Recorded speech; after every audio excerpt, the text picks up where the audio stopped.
Halo, selamat datang. Kita lanjutkan kuliah kita.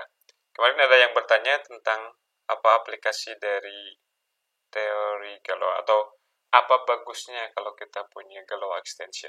Ya, pada video ini kita akan membuktikan teorema dasar aljabar dengan menggunakan teori Galois. Ini kita akan mengasumsikan beberapa hasil pada teorema dasar teori Galois yang belum saya sampaikan sebetulnya, tapi akan kita pergunakan dulu hasilnya untuk bisa membuktikan hasil yang sangat penting ini, teorema dasar aljabar ya. Kalau sebelumnya di kalkulus ada teorema dasar kalkulus, ini ada teorema dasar aljabar ya. Oke, mari kita sama-sama membuktikan bagaimana kita bisa mendapatkan teorema dasar kalkulus dengan menggunakan teorema dasar Galois ya. Oke. Jadi hasil dari teorema Galois yang kita asumsikan adalah fakta sebagai berikut. Jadi misalkan kita punya perluasan Galois. Oke. Maka ada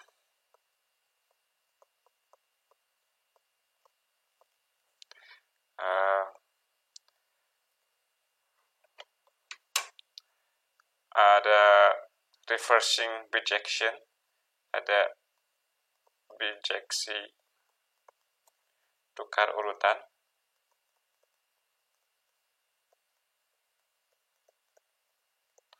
antara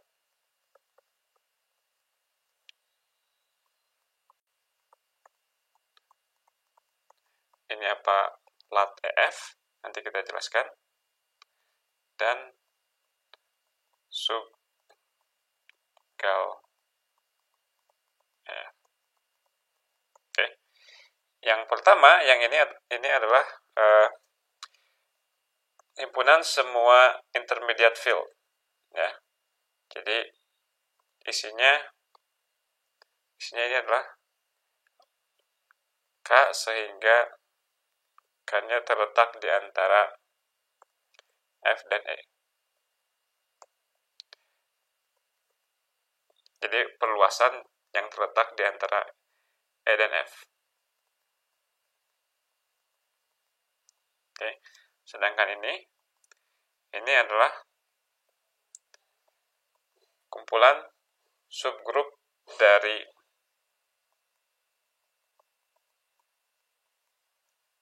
Galois group. Oke, ini kita sebut sebagai G ya, si Galois grupnya. Ya, atau kita tulis lengkap aja. Oke.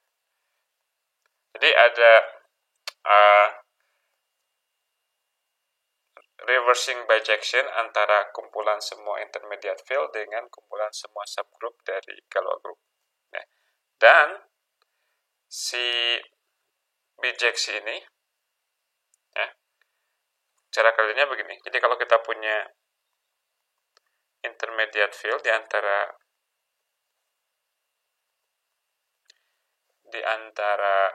K dan F, maka kita punya di sini identitas, di sini kita punya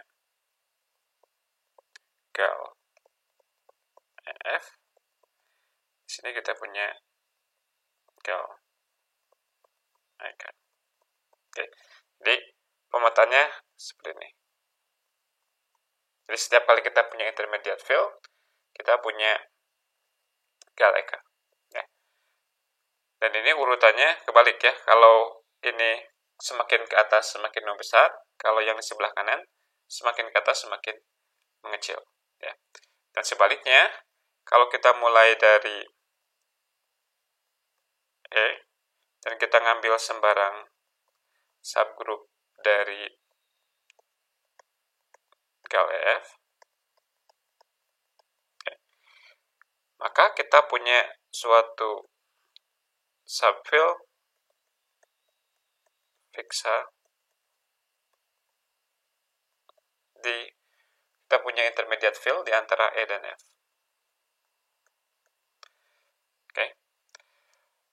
Nah, lebih bagusnya lagi adalah bahwa si bijeksi ini mempertahankan indeks. Ya, jadi terdapat bijeksi tukar urutan dengan bijeksinya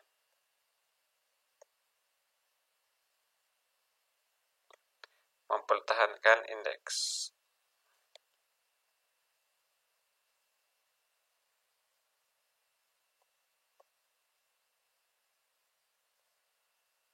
Oke. Mungkin kita perlu tekankan lagi kalau E-nya perluasan Galois. Jadi kalau kita kenakan dari kiri ke kanan, kemudian dari kanan ke kiri, maka dia balik lagi ke itu. Ini jadi pemetaan ini dan ini saling inverse ya. Delta gamma sama dengan ID ya, sama juga. Oke, jadi kalau dikenakan gamma kemudian dikenakan delta balik lagi ke K, atau sebaliknya kalau kita kenakan delta dulu kemudian kita kenakan gamma maka kita balik lagi ke H. Dan mempertahankan indeks ini maksudnya gimana? Jadi artinya indeks ini ke sini sama dengan indeks ini ke sini. Ya. Demikian juga indeks ini ke sini sama dengan indeks ini ke sini. Jadi contohnya apa di sini? Misalkan dari diagram ini kita punya bahwa ini kan semakin ke atas semakin besar. Jadi kita simpulkan fix HF sama dengan indeks dari subgrup ini di grup Galois sama dengan H gal F. Nah, demikian juga di sini. Jadi misalkan apa? Kita ingin bilang ini ke sini sama dengan ini ke sini. Dan tidak hanya satu step saja. Jadi kalau kita mau membandingkan ini dengan ini, maka ini sama dengan ini. Itu semuanya ya. Jadi misalkan apa? Misalkan KF ini indeksnya sama dengan indeks dari gal F gal EK.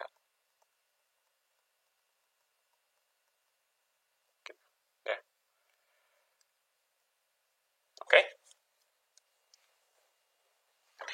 Oke, jadi ini yang akan kita pergunakan sebagai modal untuk membuktikan teorema dasar aljabar. Ya. Teorema dasar aljabar itu statementnya apa?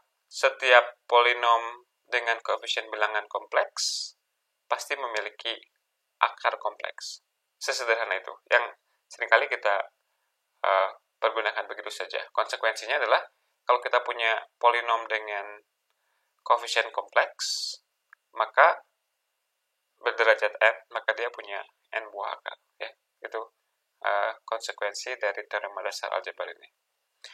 Oke, nah kita perlu beberapa persiapan. Apa saja?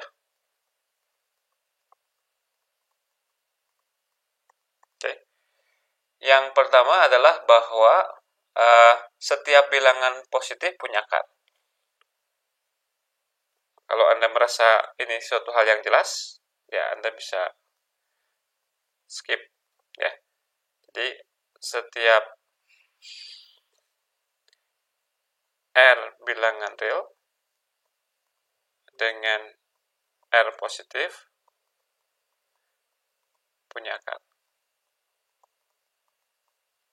Oke.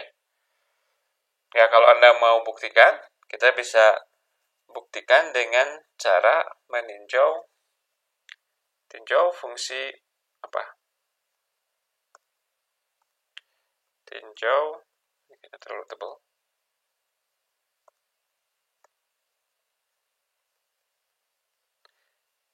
Tinjau fx sama dengan x kuadrat. Kita inginnya apa sih? Setiap R punya x kuadrat min R. Ya, karena inginnya ada x yang memenuhi x kuadrat sama dengan R. Oke.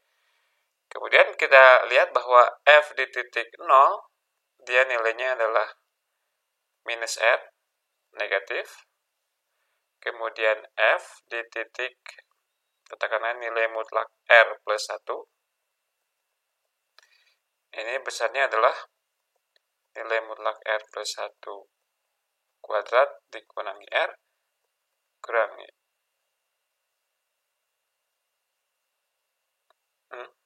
sebentar. Saya ingin sesuatu yang lebih besar dari 0. Ya bisa, ya kalau R-nya lebih besar dari, oke, nggak apa-apa. Ini jadinya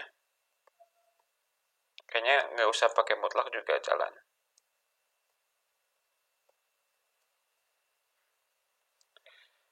Jadinya apa? R kuadrat tambah 2R tambah 1 min R ini sama dengan R kuadrat ditambah R ditambah 1. Karena R-nya positif, R kuadrat non negatif, ini jadi positif. Oke. Jadi ini adalah kasus khusus dari teorema nilai antara. Jadi kita tahu bahwa si fungsi X kuadrat itu, si fungsi X kuadrat min R itu ini sumbu X. Di 0 dia nilainya negatif, sini. Kemudian di R plus 1 dia nilainya positif. Jadi pasti akan lewat sini. Berarti akan ada sebuah X yang membuat X kuadrat sama dengan R. Ya. Ini sebenarnya nggak masalah. Oke, berikutnya. Setiap polinom dengan koefisien bilangan kompleks atau setiap bilangan kompleks punya akar. Ya. Atau langsung aja, setiap fx elemen cx berorder 2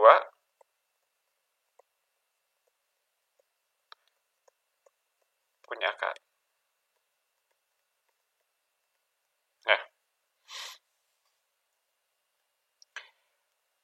kenapa? Karena kalau kita pertama-tama kalau kita punya katakanlah alfa bilangan kompleks, oke? Apakah x kuadrat sama dengan alfa punya solusi? Kita tulis x-nya sebagai r ei theta. Dengan r-nya tentunya positif dan bilangan real, ya. Berarti dari sini kita dapatkan x-nya apa? Yang memenuhi. Sebentar, ini kenapa tidak mau berjalan? Jadi x-nya adalah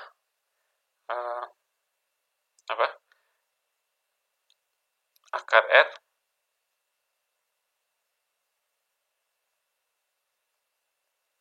ei theta per 2. Sorry, ini kalau kita tuliskan alfa, ya. Kalau misalkan alfa kita tuliskan dalam notasi Euler sebagai r ei theta, maka kalau kita ambil x-nya sama dengan akar r e pangkat i theta per 2, maka dia memenuhi x kuadrat sama dengan alfa, ya. Nah, kalau kita punya polinom fx-nya sama dengan ax kuadrat tambah bx tambah c, oke. Ini sama dengan 0, bisa kita melengkapkan kuadrat.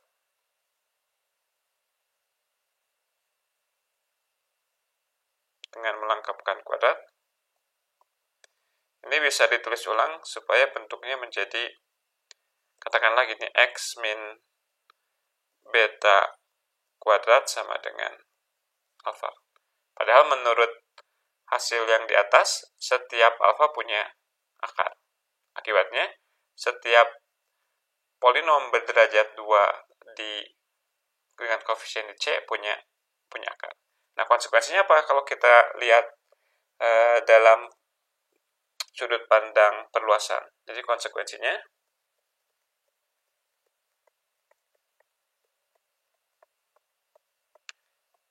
tidak ada perluasan dari C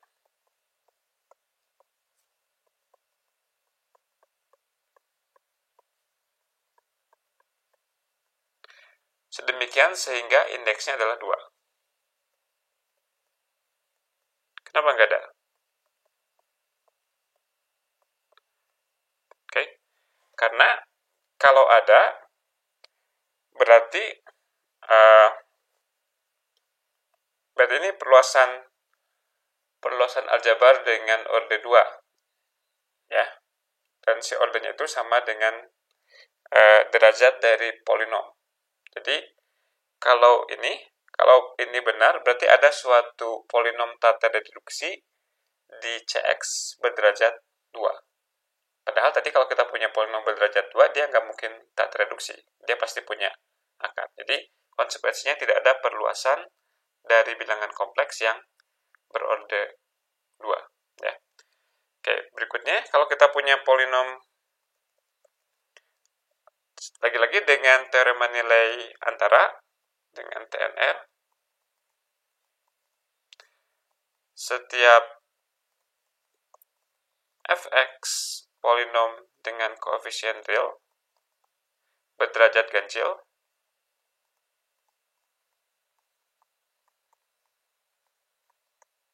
dia punya akar. Jadi kita tinjau limitnya aja ya. Kalau berderajat ganjil dan leading termnya positif, maka ketika x-nya menuju tahingga, si f-nya menuju tahingga. Ya, jadi kalau kita lihat leading termnya aja, misalkan kalau gini, fx sama dengan axn tambah lower term. Ya. Kalau a-nya positif, kita ambil limitnya, limit x menuju tahingga dari fx sama dengan a dikali tahingga. Ini a kali tahingga ini maksudnya kalau a-nya positif ini jadi tahingga. Kalau a-nya negatif jadi minus tahingga. Sedangkan kalau menuju min tahingga ini sama dengan minus a kali tahingga. Ya. Artinya yang satu menuju tahingga, yang satu menuju min tahingga, baik a-nya positif maupun a-nya negatif. Berarti dalam situasi tersebut pasti si kurvanya akan memotong sumbu x karena dia pernah negatif dan pernah positif. Ya, pasti akan memotong sumbu x. Oke. Nah, berarti apa? Berarti ini menunjukkan bahwa tidak ada polinom dengan koefisien real berorde ganjil yang tak tereduksi. Ya, akibatnya, konsekuensinya tidak ada perluasan dari R dengan indeksnya ganjil. Karena tadi kalau ganjil, berarti kita punya polinom berderajat ganjil yang tak tereduksi. Ya. Padahal polinom berderajat ganjil itu tak mungkin tak tereduksi di R. Dia pasti punya at least satu buah akar di R. Oke, ini persiapannya sudah matang. Kita siap membuktikan teorema dasar aljabar.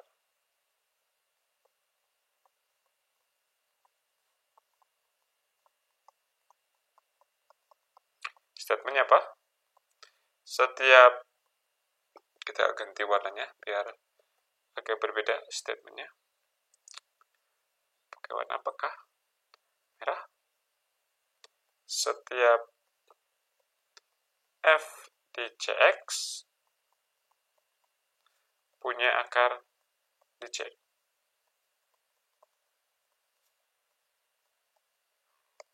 Oke, kita buktikan.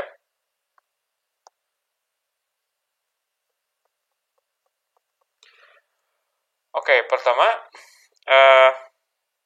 kalau kita tinjau, jadi ambil fx di Cx.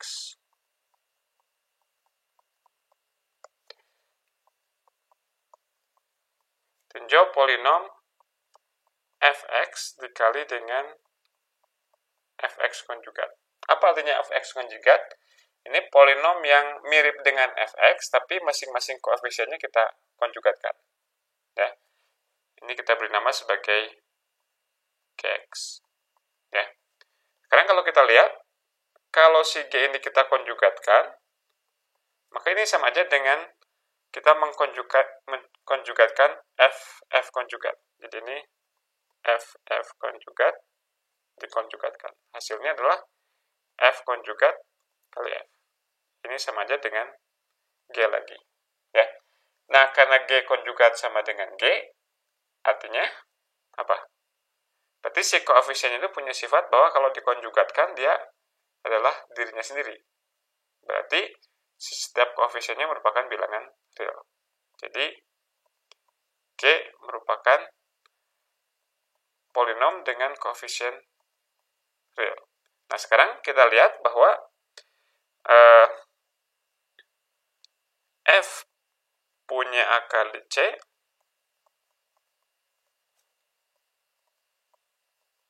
jika dan hanya jika G punya akar di C. Ya enggak? Coba Anda renungkan baik-baik.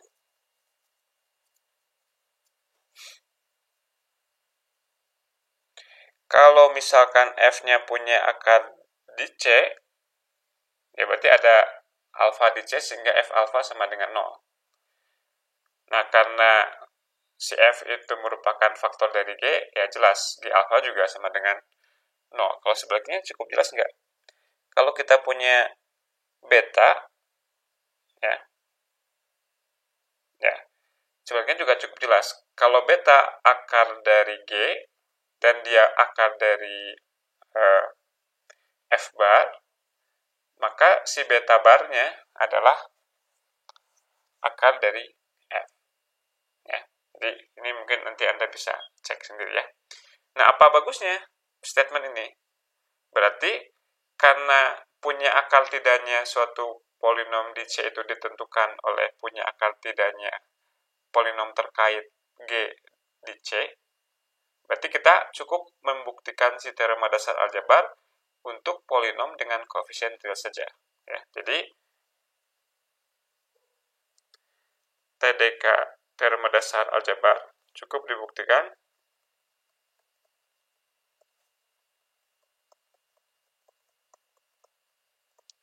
untuk F polinom dengan koefisien bilangan real, dan kita bisa lebih lanjut cukup buktikan dan F-nya tak tereduksi. Ya. Karena kalau F-nya tereduksi, maka dia punya faktor yang tak tereduksi. Dan si faktor tak tereduksi inilah yang nanti punya akar. Akibatnya F semula akan punya akar juga. Ya. Jadi kita tinjau sebuah polinom dengan koefisien bilangan real yang tak tereduksi. Sekarang ambil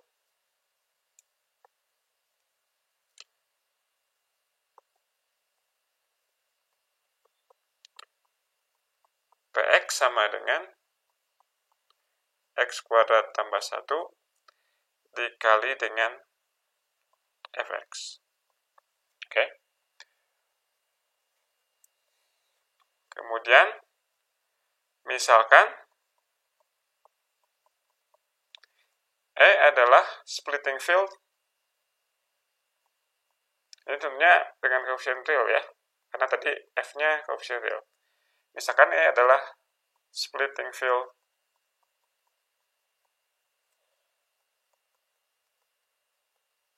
dari Px. Oke. Nah, karena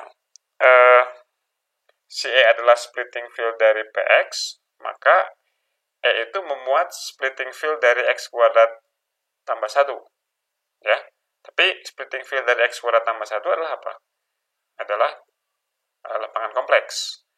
Dengan demikian, si E ini adalah perluasan dari R yang memuat C. Jadi, kita punya E memuat C dan memuat R. Seperti ini. Ya. Nah, kemudian karena si Px ini polinom dengan koefisien bilangan real, dan bilangan real, lapangan bilangan real itu lapangan dengan karakteristik 0, maka si Px otomatis dia separable, ya. Jadi karena karakteristik dari R sama dengan 0, Px separable, dan akibatnya apa? Kalau separable dan dia splitting field jadi kalau kita punya suatu lapangan yang merupakan splitting field dari suatu polinom yang separable, maka si lapangan itu merupakan perluasan lapangan yang Galois, ya. Px separable dan ER merupakan perluasan Galois.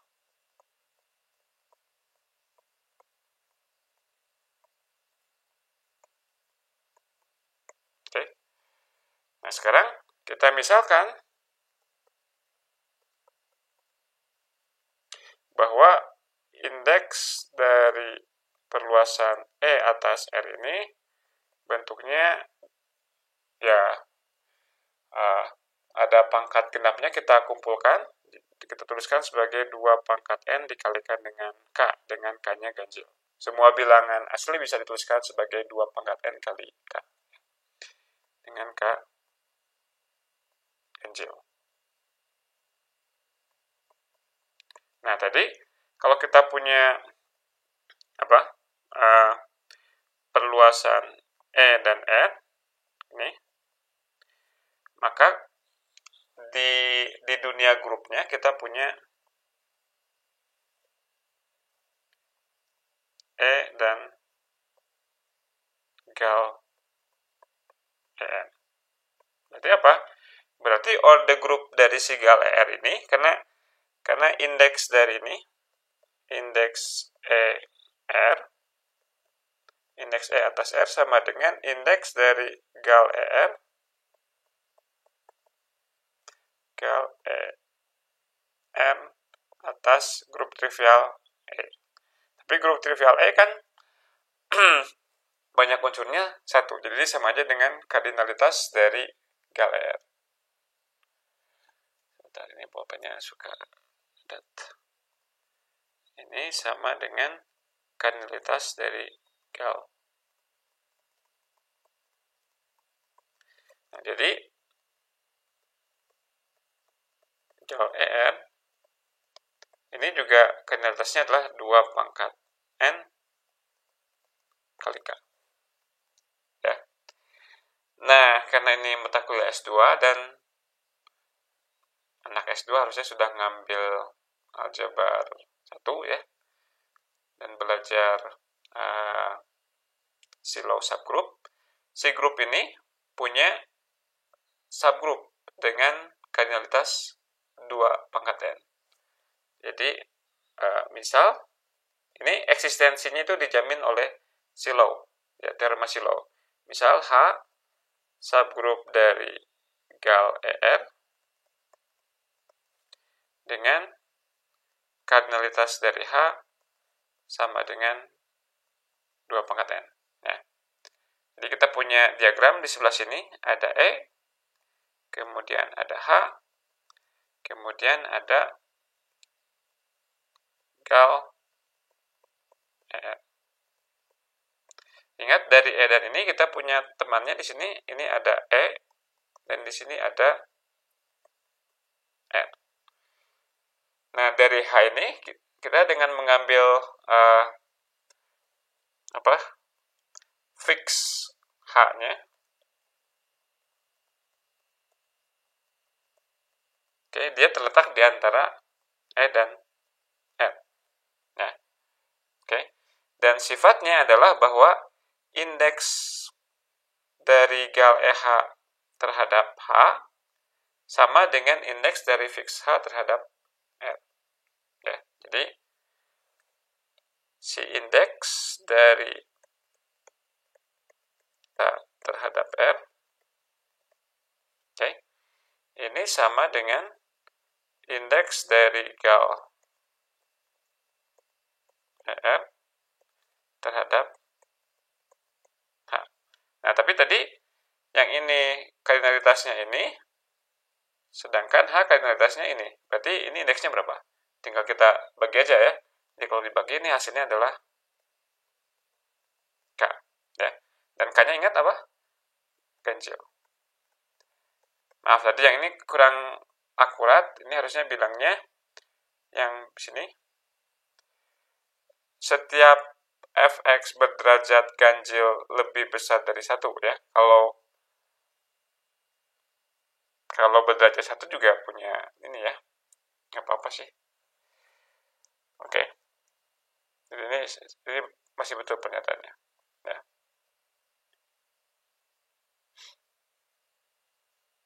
Oke. Nah, sekarang apa yang terjadi kalau K-nya lebih besar dari 1?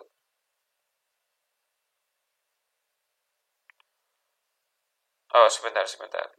Ini berorder 2N.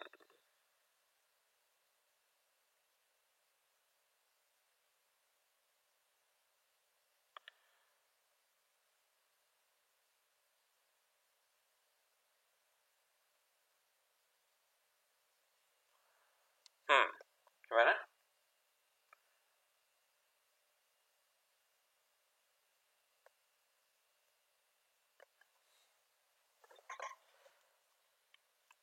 Oke, so far kita ngambil subgroup dari gal itu yang berorder 2 pangkat N. Ya, dijamin oleh teorema Sylow. Oke. Kemudian kita tinjau indeksnya. Ini itu merupakan perluasan dari R berorder ganjil. Ini kontradiksi ya. Kontradiksi dengan tadi kan tadi konsekuensinya tidak ada perluasan dari R yang indeksnya ganjil.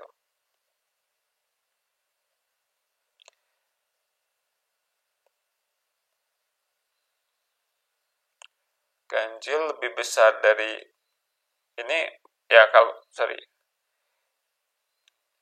ganjil lebih besar dari 1, ini konsekuensinya ya. Karena kalau misalkan indeksnya 1 ya boleh-boleh aja, E-nya sama dengan R dirinya sendiri ya. Jadi ini tuh yang nggak mungkin itu adalah bahwa si K-nya itu nggak mungkin ganjil yang lebih besar dari 1 ya. Jadi haruslah fixa sama dengan R.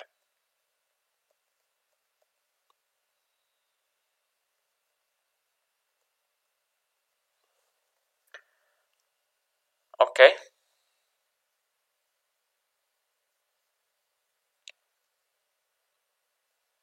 Sebentar, ada yang ganjil, ada yang aneh.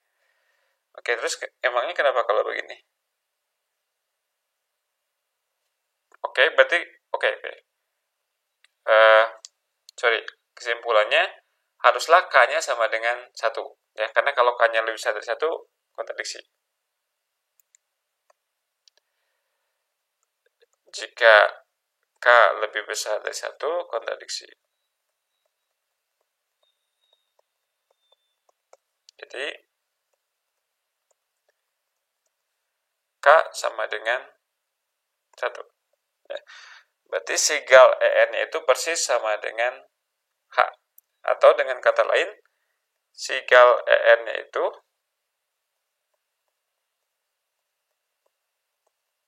merupakan grup yang ordernya berbentuk 2 pangkat ya.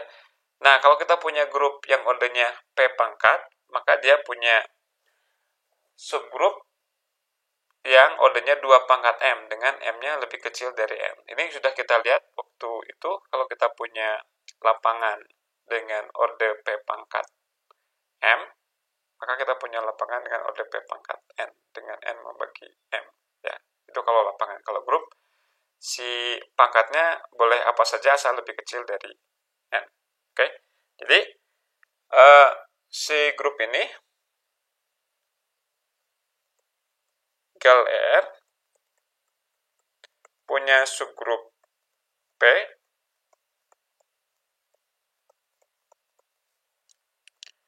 berindeks 2. Ya, jadi kita punya ada E di sini, kemudian ada P, kemudian ada gal R, sehingga indeks dari P di gal R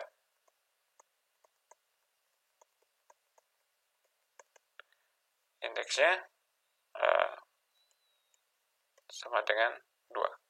Padanannya di sebelah kiri kita punya E, kemudian kita punya R, kemudian kita punya, sebetulnya di sini di antara ini ada C juga ya. C. Nah, si fix P-nya terletak di mana? Si fix P-nya kita klaim dia terletak di antara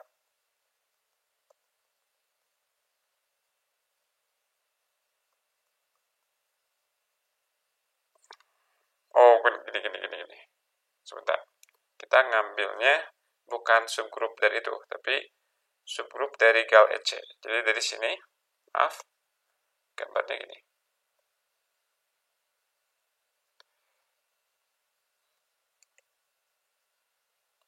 Kita mulai dari E, kemudian C, kemudian R. Akibat dari ini, di sebelah kanannya kita punya E, kemudian gal EC, kemudian kita punya gal ER. Ya.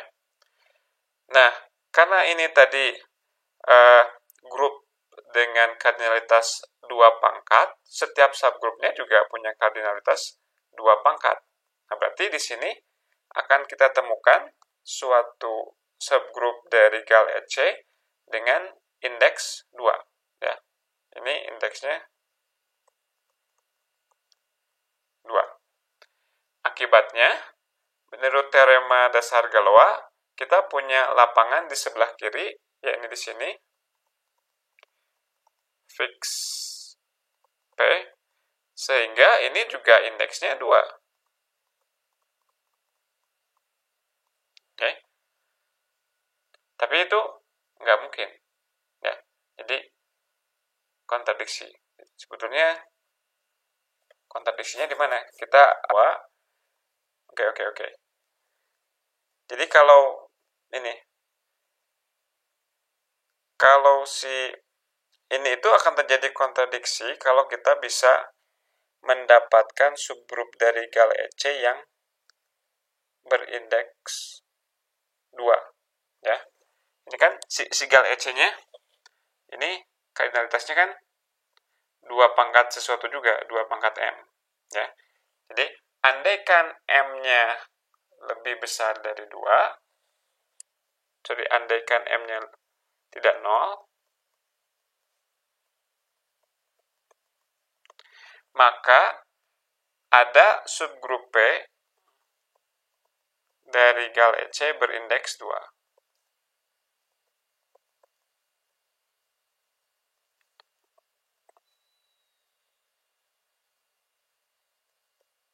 Dan dengan melakukan apa yang barusan kita lakukan, ini mengakibatkan ada perluasan dari C yang berorder 2 kontradiksi. Dengan demikian, haruslah M-nya sama dengan 0. Jadi, M sama dengan 0. Kalau M-nya sama dengan 0, berarti apa? Berarti gal EC-nya sama dengan 1. Dan itu hanya terjadi kalau E-nya sama dengan C.